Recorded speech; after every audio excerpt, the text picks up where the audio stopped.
Chhindwara today news में आपका स्वागत है। मैं हूं आपके साथ आयुषी सोनवाने। चलिए शुरुआत करेंगे आज की कुछ अहम और बड़ी खबरों के साथ।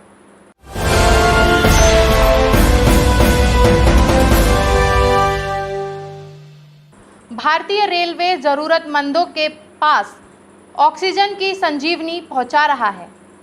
मध्य प्रदेश सरकार के आग्रह और केंद्र सरकार के निर्देश पर भारतीय रेलवे कोविड मरीजों के लिए ऑक्सीजन की संजीवनी ज़रूरतमंदों तक पहुंचा रहा है।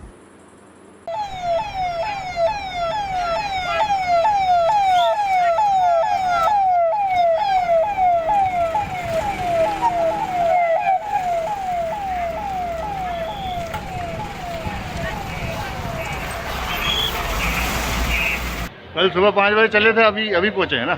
अभी आपने कहाँ उतार के आए कंटेनर?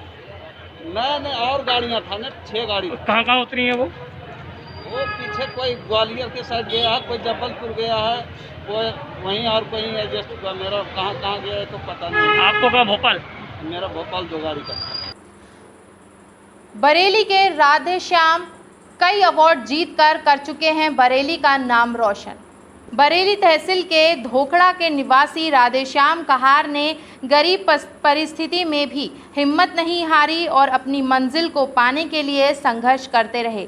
आज जब सभी स्वास्थ्य को लेकर परेशान हैं, वहीं राधेश्याम प्रतिदिन बरेली से अलीगंज तक 20 किलोमीटर की रनिंग कर स्वस्थ रहने का संदेश दे रहे हैं। कहते हैं कि प्रतिभा किसी की मोहताज नहीं होती है, इसे राधेश्याम ने सच कर दिखाया है।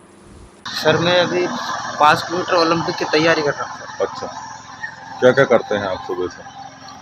सर सुबह 3 बजे उठकर प्रातः मॉर्निंग अलीगंज तक 20 किलोमीटर कंटिन्यू रनिंग करता हूँ। और फिर इवनिंग में स्पीड ट्रेनिंग 5 किलोमीटर की, फास्ट रिपीटेशन 12, और फिर कोर एक्सरसाइज और ये बहुत सारी मतलब एक्सरसाइज और मतलब डाइट का बहुत महत्वपूर्ण ख्याल रखा जाता है और ये बहुत संघर्षपूर्ण। वीडियो कॉन्फ्रेंस के जरिए मुख्यमंत्री ने किया स्वास्थ्य कर्मचारियों को संबोधित। वीडियो कॉन्फ्रेंस के जरिए मुख्यमंत्री शिवराज सिंह चौहान ने मध्य प्रदेश के सभी स्वास्थ्य से जुड़े अधिकारियों एवं कर्मचारियों को संबोधित किया। साथ ही उन्होंने कहा कि आप सभी का शुक्रगुजार हूं जो आप सभी ऐसे कठिन दौर में अपने सेवा संकल्प पर जारी है। और चिकित्सा के क्षेत्र में जुड़े हुए सभी कर्मचारी, प्रिय बहनों और भाइयों, आज सचमुच में मैं आप सबको प्रणाम करना चाहता हूं।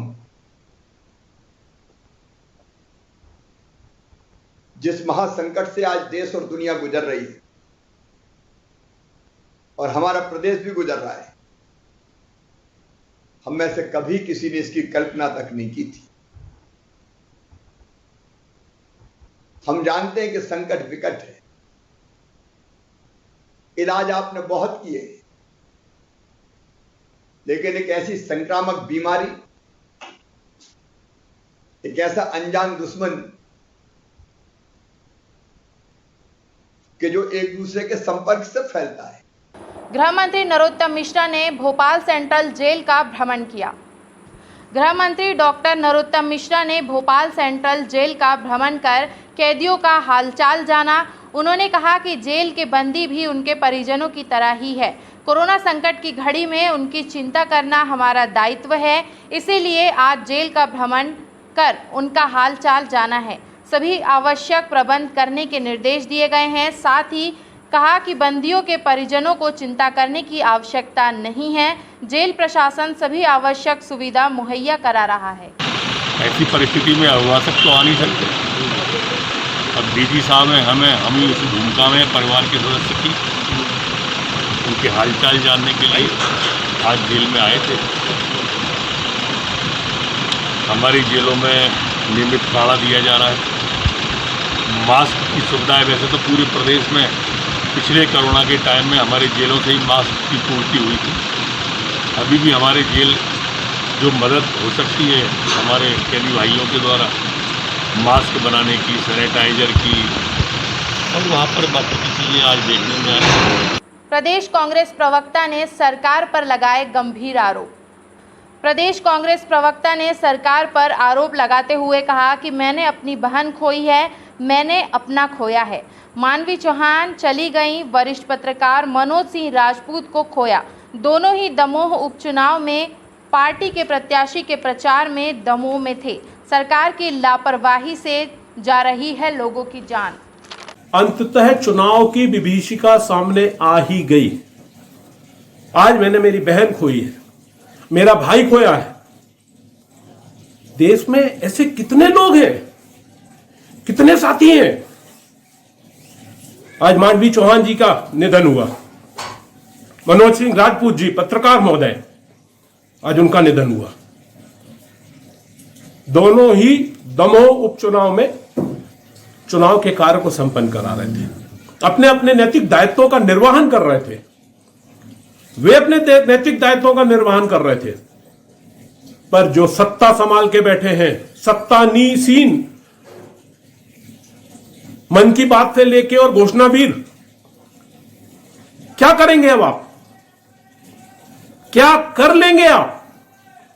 इस तरह की त्रासदी, इस तरह की घटनाएं प्रतिदिन सुनने को, देखने को मिल रही हैं।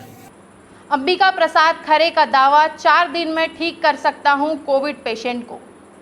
मास्टर लाल सिंह हॉस्पिटल के कंपाउंडर अंबिका प्रसाद खरे ने दावा करते हुए कहा है कि मैं 4 दिन में कोरोना पेशेंट्स को ठीक कर दूंगा। उन्होंने कहा कि मुख्यमंत्री व स्वास्थ्य मंत्री, जिला प्रशासन से मेरी मांग है कि अगर सरकार मुझे मौका देगी तो मैं तैयार हूं। अभी तक मैं लगभग 15 मरीजों को ठीक कर चुका हूं और आगे भी मेरी दवाई से मरीज ठीक हो सकते हैं और फ़ायदा ले सकते हैं। जनता के नाम यही संदेश है कि कोरोना से डरे नहीं, कोरोना से घबराएं नहीं, हिम्मत रखें, बचाव रखें, डॉक्टर की सलाह माने और जो दवाएं अपने पास उपलब्ध है उन दवाओं का उपयोग करें। थोड़ा सा कोरोना की बीमारी की वजह में बहुत सी भ्रांतियां ये हैं कि कोरोना चाइना से, सुनते हैं कि चाइना से चला हुआ है और सारी दुनिया में फैला हुआ है। तो कोरोना, जहां तक मेरा मानना है कि कोरोना थोड़ा हवा से भी उसका परहेज करना है कि अधिक ठंडी हवा में मरीज को नहीं रहना है। जैसे कि एसी में अगर रहना भी है तो थोड़ा को एसी को कम करना है, अगर कूलर में रहना है तो थोड़ा कूलर को भी कम करना है। दूसरा, भोजन में बहुत अधिक परहेज करना है कि ये फ्रिज वाली चीज़ें निकाल के एग्जैक्ट तुरंत नहीं खाना है, उनको सामान्य तापमान पर लाने के बाद भी खाना है। फ्रिज का पानी नहीं पीना है और खुली हवा में रहना अधिक से अधिक समय तक। अगर कोरोना पॉजिटिव मरीज है तो उसके लिए मैं कहना चाहूँगा, हमने जिन मरीजों को अच्छा किया है उनको हमने खुली हवा में रह के और इलाज करके ठीक किया। ये इसकी सबसे बड़ी जरूरत है। बहुत बहुत शुक्रिया। पुलिस प्रशासन कोरोना कर्फ्यू का सख्ती से पालन करा रहा है। इंदौर के सियागंज, मधुबिलन चौराहा एवं रिगल तिराहा पर पुलिस प्रशासन कोरोना कर्फ्यू का सख्ती से पालन कराते नजर आ रहे हैं। बेवजह घूमने वालों के गिरफ्तार कर अस्थायी जेल भी भेजा जा रहा है। कोरोना कर्फ्यू में प्रशासन द्वारा आने जाने की मिली छूट के कागजों का पुलिस प्रशासन द्वारा बारीकी से अवलोकन भी किया जा रहा है। इस वक्त बुलेटिन में इतना ही। आगे की खबरों के लिए बने रहिए हमारे साथ और मुझे दीजिए इजाज़त। नमस्कार।